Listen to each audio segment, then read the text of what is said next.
So hey everyone, welcome back to another quick and very interesting tutorial. Where in this quick tutorial, I'm going to show you how you can stop Windows using your all hotspots data.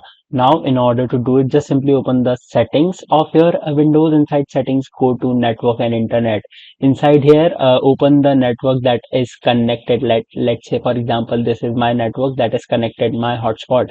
Click on this option of data usage. Inside data usage here, either you can enter the limit or you can come back again and you can enable the option of Wi-Fi. Inside Wi-Fi, you just simply need to select the Wi-Fi that is connected, and here you need to enable the option of metered connection from right here, and you'll notice that the connection will stop using a lot of internet.